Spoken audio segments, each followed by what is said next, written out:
کر اور نیب سے بھی پوچھ لیں کہ جی یہ آپ پر الزام ہے، اس کا آپ کیا جواب دے رہے ہیں. اور یہاں الزامات اتنے تواتر سے لگ رہے ہیں کہ آدمی کو جواب دینے کا وقت ہی نہیں ملتا کہ دوسرا الزام آ جاتا ہے، سوائے سے ایک الزام کہ جی کرونا نیب نے پھیلایا ہے. باقی سارے اس وقت تک آپ پر الزامات جو ہے وہ نیب پر لگ چکے ہیں. لیکن ایک بات جو ذہن میں رکھنے والی ہے کہ جب آپ کا یہ ایمان ہو کہ آپ اپنے قول و فعل کے لیے ایک دن رب کے سامنے جواب دہ ہیں تو آپ کبھی غلط کام نہیں کرتے. اور یہ نیب کے ایمان کا ایک حصہ رہا ہے، ایک پی این سے لے کر چیئرمین تک، کہ ہم اپنے ہر قول و فعل کے لیے اپنے رب کے سامنے جواب دہ ہیں. اور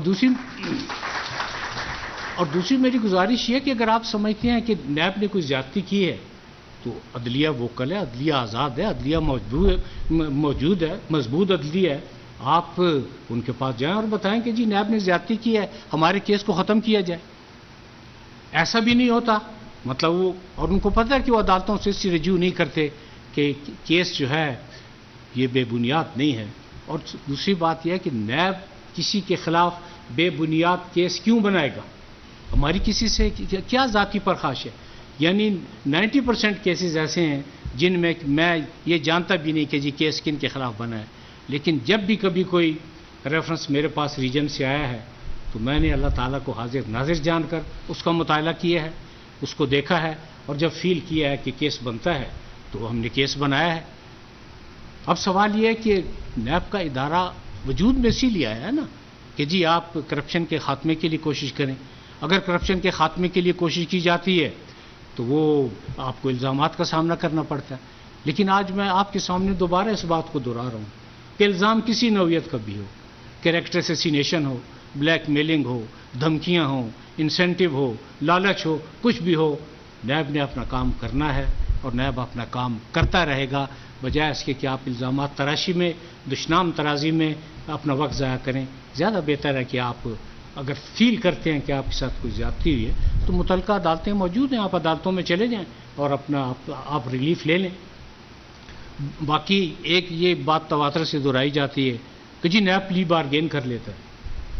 نیب جب پلی بارگین کرتا ہے تو قانون کے مطابق کرتا ہے، قانون میں پلی بارگین کی شک موجود ہے، نیب کے اختیارات ہیں کہ آپ پلی بارگین کریں.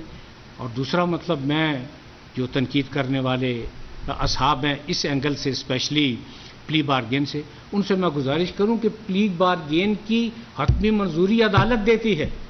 حتمی منظوری کا اختیار چیئرمین کے پاس نہیں ہے، چیئرمین اپنی سفارشات کے ساتھ بھیج دیتا ہے. کیا یہ بہتر نہیں ہے کہ اگر آپ کا 100 روپیہ ڈوب رہا ہے تو 100 کی جگہ آپ کو 95 روپے مل جائیں؟ آپ سال ہر سال پھرتے رہتے ہیں. لوگ جنہوں نے یہ جرائم کیے ہیں، جن جرائم میں ملوث ہیں، وہ چند سال کی سزا کاٹ کے باہر آ جاتے ہیں. تو کیا یہ بہتر نہیں ہے کہ آپ کا جو رزق حلال ہے، آپ کی جو کمائی ہے، اسپیشلی بیواؤں کی، یتیموں کی، پینشنرز کی، اور ان لوگوں کی جنہوں نے ایک ایک پائی جمع کر کے اپنی انویسٹمنٹ کی اور ان کے ذہن میں یہی تھا کہ 2 کمروں کا کم از کم ایک مکان ہمارے لیے ضرور ہوگا کہ ہم اپنے بچوں کے ساتھ رہ سکیں. تو پلی بارگین قانون میں موجود ہے، حتمی اجازت اس کی عدالت دیتی ہے. نیب تمام حالات واقعات کو سامنے رکھ کے، شہادتوں کو سامنے رکھ کے یہ طے کرتا ہے کہ جی کتنی پلی بارگین ہے. اور آج تک اگر یہ ثابت ہو جائے کہ نیب کے کسی ریجن میں کوئی زبردستی پلی بارگین کرائی گئی ہے یا کسی کو مجبور کیا گیا ہے تو میں نیب کے تمام افسران کو نہیں، میں اپنے آپ کو پیش کرتا ہوں، جو سزا مرضی آپ مجھے دیں، میں ہر سزا کے لیے تیار ہوں. لیکن آج تک ایسا نہیں ہوا کہ کسی سے زبردستی پلی بارگین کرائی گئی ہو، بلکہ ہیومینیٹیرین گراؤنڈز کو بھی سامنے رکھا گیا ہے، اس آدمیوں کی مجبوریوں کو بھی سامنے رکھا گیا ہے، حالات کو بھی سامنے رکھا گیا ہے، معیشت کو بھی سامنے رکھا گیا ہے، اور تمام چیزوں کو سامنے رکھ کے. لیکن بات یہ ہے کہ یہ تمام چیزیں ایک طرف، جو آپ کی مجبوریاں تھیں ان پہ تو میں کمپرومائز نیب نہیں کر سکتا. نیب نے یہ آپ کے رزق حلال تھی، آپ کی کمائی تھی، یہ آپ کو واپس دلانا مقصود تھا.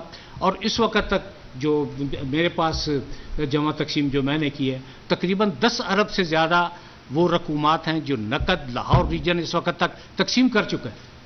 آپ جو لوگ اس میں متاثرین ہیں یا جن کو یہ رقم ملی ہے وہ 50 سال بھی پھرتے رہتے تو شاید اس رقم کا ان کو 10واں حصہ بھی نہ مل سکتا. تو جب آپ نیب پر تنقید کرتے ہیں تو آپ ان چیزوں کو بھی سامنے رکھیں. پلی بارگین کا جو کنسیپٹ ہے صرف ہمارے قانون میں نہیں ہے، بلکہ دنیا کے مختلف جو اینٹی کرپشن لاز ہیں، جیسے ڈنمارک کا ہے، یو کے کا ہے، امریکہ کا ہے، انڈیا کا ہے، نیپال کا ہے، سارک لا کنٹریز کا ہے، اس میں کسی نہ کسی شکل میں یہ شک موجود ہے کہ آپ پلی بارگین کریں اور متاثرین کو جو ہے ان کی اشکشوئی کریں، ان کی ڈوبی ہوئی رقم ان کو واپس ادا کریں۔ جہاں ہم آپ کو ڈوبی ہوئی رقم آپ کی نہیں لا کے دے سکے، وہاں آپ کو پلاٹ ملیں، اور وہ سوسائٹیاں جو کہ ماضی میں جن کا یہ خیال تھا کہ جی نہیں ہم قانون سے بالا تر ہیں، ہم ان کو قانون کے مطابق ہم نے ان کو ڈیل کیا، اور مجھے یہ کہتے ہوئے خوشی محسوس ہو رہی ہے کہ بڑے بڑے جو اس میں مطلب جو بڑی بڑی سوسائٹیاں تھیں، بڑے بڑے لوگ تھے ان میں، لیکن میں کسی کا نام نہیں لے رہا، اور میری دعا کہ پروردگار ہر ایک کی عزت محفوظ رکھے، لیکن یہ نہیں ہو سکتا کہ آپ بیواؤں، غریبوں، پینشنرز ان کے ساتھ آپ لوٹ مار کریں اور نیب پہلوتئی کرے اور کہے کہ جی نہیں ہم ایکشن نہیں لیتے۔ پہلے بھی ایکشن لیا تھا، اب بھی ایکشن لے رہے ہیں، اور آئندہ بھی انشاءاللہ یہ ایکشن ہوتا رہے گا، لیکن وہ زیادہ بہتر ہے کہ اگر آپ ڈی جی صاحب کی بات کو مد نظر رکھیں کہ پہلے اگر یہ پوچھ لیا جائے۔ میں اس وجہ سے زیادہ زور نہیں دے رہا کہ میں آپ کو وجہ بتا چکا ہوں، میں اس پہ زیادہ زور نہیں دیتا، لیکن آئندہ جب آپ مستقبل میں کوئی ایسی بات ہو، بلکہ یہ میں اہل لاہور سے بھی ایڈریس کر رہا ہوں کہ یہ ٹھیک ہے کہ لاہور لاہور ہے، اور لاہوری جو ہے وہ زندہ دلانے لاہور میں شامل ہوتے ہیں، لیکن جب انویسٹمنٹ کریں تو اتنی معصومیت اور بھول پن کا ثبوت نہ دیں کہ فراڈیوں کو یہ موقع ملے کہ وہ بار بار جو ہے وہ اہلیان لاہور سے فراڈ کریں۔ ایک جو بات مطلب تواتر سے کہی جاتی ہے، اور مجھے اس پر وہ ایک جاپانی کہاوت بڑی یاد آتی ہے کہ آپ جھوٹ اتنے تواتر سے بولیں کہ وہ سچ لگنا شروع ہو جائے، کہ نیب کے مقدمات میں فیصلے نہیں ہوتے۔ آپ یقین کریں کہ اگر فیصلہ کرنے کا اختیار ہو تو میں 2 مہینے کے اندر جتنے ریفرنسز پڑے ہوئے ہیں جو 1275 سے زیادہ ہیں، میں ان کے فیصلے 2 اور 2.5 مہینے کے اندر کر دوں گا۔ فیصلوں کا اختیار نیب کے پاس نہیں ہے۔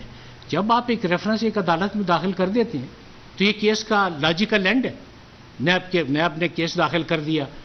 اب چیف جسٹس آف پاکستان نے بہت مہربانی کی، ہم ان کے بہت مشکور ہیں، انہوں نے کہا کہ اکاؤنٹیبلٹی کورٹ کے ججز کی جو ہے وہ تعداد بڑھائی جائے، تعداد میں خاطر خواہ اضافہ ہو رہا ہے، اور ہم خود بھی اپنے تمام ریفرنسز کا جائزہ لے رہے ہیں، اور وہ جائزہ اس لیے لے رہے ہیں کہ فرض کیجئے کہ ایک ریفرنس میں اگر 50 سے زیادہ وٹنسز ہیں تو آدمی ایگزامن کرے کہ بھائی میٹر تو کوالٹی کرتی ہے نا، کوانٹٹی میٹر نہیں کرتی۔ یہ ڈی پی جے صاحب بیٹھے ہوئے مجھ سے ایگری کریں گے کہ قانونی شہادت میں کوالٹی میٹر کرتی ہے۔ ایسے بھی سپریم کورٹ کی کیسز موجود ہیں جن میں ایک گواہ کی بیان پر سزائے موت تک ہوئی ہے، جو ثابت کرتی ہے کہ جی بنیادی جو چیز ہے وہ کوالٹی ہے، وہ کوانٹٹی نہیں ہے۔ تو ہم تمام ریفرنسز کو دوبارہ جائزہ لے رہے ہیں، اور جب محسوس ہوگا کہ کچھ گواہ ایسے ہیں جو کہ ریپیٹیشن کی ڈیفینیشن میں آتے ہیں یا ان کی ضرورت نہیں ہے، تو ان گواہان کو لسٹ آف وٹنسز سے خارج کیا جائے گا، اور کوشش پوری کی جائے گی کہ ریفرنسز کا جو موجودہ ریفرنسز ہیں ان کا فیصلہ جلد از جلد ہو۔ تو ہماری طرف سے لاجیکل اینڈ اس وقت ہو جاتا ہے جب ہم کیس کو کسی عدالت کے سامنے پیش کر دیتے ہیں۔ اب قانون میں ہے کہ جی 30 دن میں اس کا فیصلہ ہو جانا چاہیے۔ کئی ایسی وجوہات ہیں، میں خود جوڈیشل سسٹم کا 40 سال حصہ رہا ہوں، میں کسی پہ الزام تراشی نہیں کرنا چاہتا، مطلب حالات ہی ایسے ہیں کہ آدمی 30 دنوں میں کم از کم نیب کے کسی ریفرنس کا فیصلہ ہونا یہ ناممکنات میں سے ہے۔ اس لیے جب ارباب اختیار کہتے ہیں کہ جی ہم نیب میں امینڈمنٹ کر رہے ہیں، تو میں نے تو ہمیشہ ویلکم کہا، میں نے کہا جی پھر بالکل ٹھیک ہے، آپ نیب میں وہ امینڈمنٹ کریں جس سے لوگوں کو فائدہ ہو، جس سے اکاؤنٹیبلٹی کا پروسیس بہتر ہو، جس سے کرپشن کا خاتمہ ہو۔ آپ اگر وہ امینڈمنٹ لانا چاہتے ہیں کہ جس سے ان لوگوں کا فائدہ ہو جو یہ سب کچھ کرتے رہے، تو ان امینڈمنٹس کو پہلے بھی کبھی فیور نہیں کی تھی، اور فیور نہ کرنے کی سب سے بڑی وجہ اسفندیار ولی کیس ہے، جس میں انہوں نے الف سے یہ تک جائزہ لیا، انتہائی بصیرت سے جائزہ لیا، انتہائی دانشمندانہ اس میں انہوں نے امینڈمنٹس تجویز کی، اور اس کے بعد جو چیز آنریبل سپریم کورٹ نے فیل کی کہ یہ آئین اور قانون کے مطابق نہیں ہے، ان کو ختم کر دیا گیا۔ اور یہ وہ لا اس وقت جو نیب آرڈیننس ہے، یہ وہ آرڈیننس ہے جس کا مکمل نہ صرف سپریم کورٹ نے جائزہ لیا ہے، بلکہ کئی موقعوں پر Lahore court, Lahore high court اور ڈفرینٹ ہائی کورٹ اس کو دیکھ چکی ہیں۔ آپ بے شک دیکھیں وہ تجاویز جو لوگوں کے فائدے کے لیے ہیں، لوگوں کی بہتری کے لیے ہیں، ہم ہمیشہ نہ صرف اس کو خوش آمدید کہیں گے، بلکہ ہمیں تو قانون کے مطابق کام کرنا ہے۔ پارلیمنٹ جو بھی قانون بنائے گا ہم تو بالکل اس قانون کے مطابق عمل کریں گے. چشم ما روشن دل ما شاد والی بات ہے. اور اس موقع پہ میں یہ بھی عرض کروں کہ جتنے پارلیمنٹیرین ہیں یا جتنے سیاستدان ہیں، نیب ان کی ہمیشہ عزت کرتا تھا، ان کی عزت کرتا ہے، ان کی عزت کرتا رہے گا.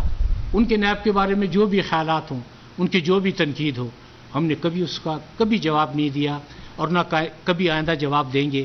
لیکن تنقید کا وہ پہلو جو تعمیر سے متعلق ہے، اس کے لیے نیب اپنی طرف سے کوشاں ہے.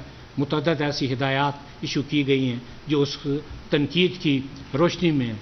کیونکہ جب میں سیاستدانوں کی عزت اور توقیر کا ذکر کر رہا ہوں تو میرے ذہن میں یہ بات ہے کہ پاکستان بنانے والا بھی ایک سیاستدان ہے اور انشاءاللہ پاکستان بچانے والے بھی سیاستدان نہیں ہوں گے. اس لیے ان کی عزت اور توقیر ہمیشہ کرتے رہے ہیں، ہمیشہ کریں گے.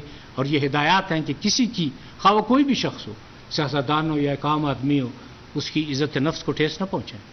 اگر آپ کسی کی دل آزاری کریں گے تو آپ یقین کریں کہ یہ بہت بڑا گناہ ہے. پروردگار ہر چیز معاف کر دیتا ہے، لیکن حقوق العباد پروردگار بھی معاف نہیں کرتا.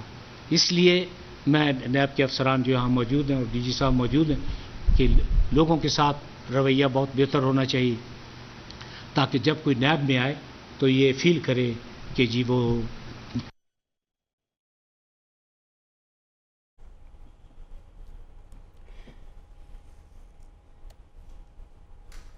Chairman NAB justice retired Javed Iqbal تقریب سے خطاب کر رہے تھے. انہوں نے کہا کہ نیب کا ادارہ وجود میں ہی اس لیے آیا کہ کرپشن کا خاتمہ کیا جائے. انہوں نے کہا کہ نیب اپنا کام کرتا رہے گا. یہ بھی کہا کہ اگر آپ کو لگتا ہے کہ زیادتی ہوئی ہے تو عدالتوں میں جائیں. نیب اگر پلی بارگین کرتا ہے تو قانون کے مطابق کرتا ہے. پلی بارگین کی اجازت عدالت دیتی ہے.